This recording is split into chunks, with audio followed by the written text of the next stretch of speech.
بسم اللہ الرحمن الرحیم۔ السلام علیکم۔ چلتی بس میں نکاح سے ایبٹ آباد بس جا رہی تھی۔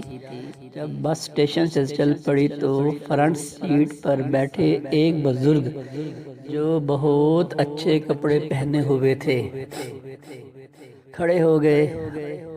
باقی مسافروں سے مخاطب ہو کر کہا، میرے بھائیوں اور بہنوں، میں کوئی بھکاری یا گداگر نہیں ہوں۔ اللہ نے مجھے اپنی نعمتوں سے بہت نوازا ہے، مگر بیوی ایک موذی مرد سے اللہ کو پیاری ہو گئی۔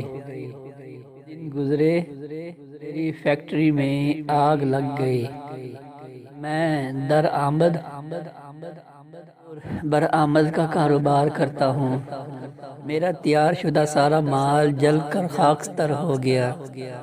پھر کچھ مدت گزری کہ مجھے دل کا دورہ پڑا۔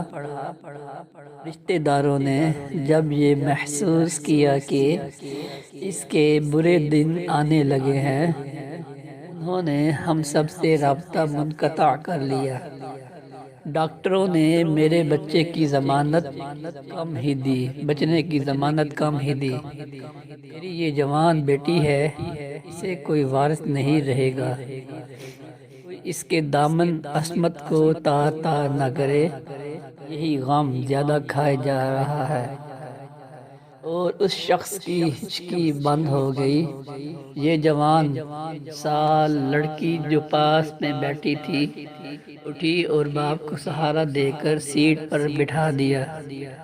بس کی پچھلی سیٹ سے آدمی کھڑا ہو گیا اور کہنے لگا، میرے دو بیٹے ہیں، ایک ڈاکٹر ہے، اس کا نکاح ہو چکا ہے، اور دوسرا یہ جو اس شخص کے آگے بیٹھا ہوا ہے، انجینئر ہے، اس کے لیے دلہن کی تلاش ہے۔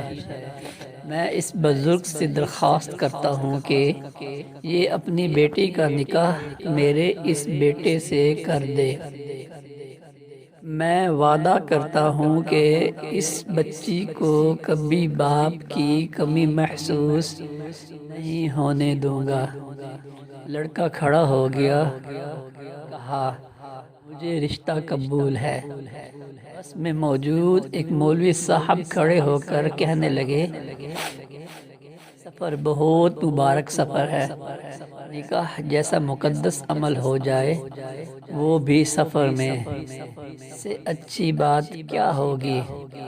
اگر لوگوں کو اعتراض نہ ہو تو نکاح پڑھا دوں؟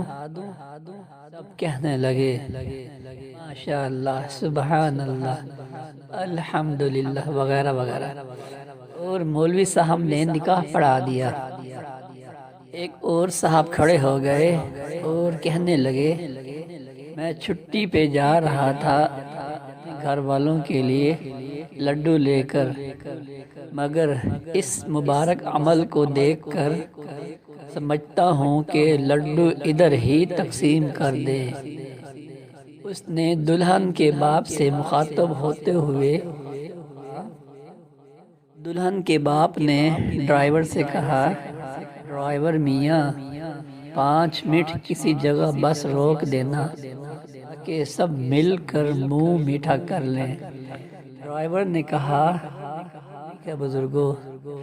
بابا جی، مغرب کی نماز کے بعد جب اندھیرا ہونے لگا تو لڑکی کے باپ نے ڈرائیور سے بس روکنے کو کہا اور سب مسافروں مل کر لڈو کھانے لگے۔ لڈو کھاتے کھاتے ہی سب مسافر سو گئے اور کنڈکٹر جب نیند سے جاگے تو اگلی صبح کے 8 بجے تھے، مگر دلہن اور دلہا، ان کے 2 باپ، مولوی صاحب اور لڈو بانٹنے والا سے غائب تھے۔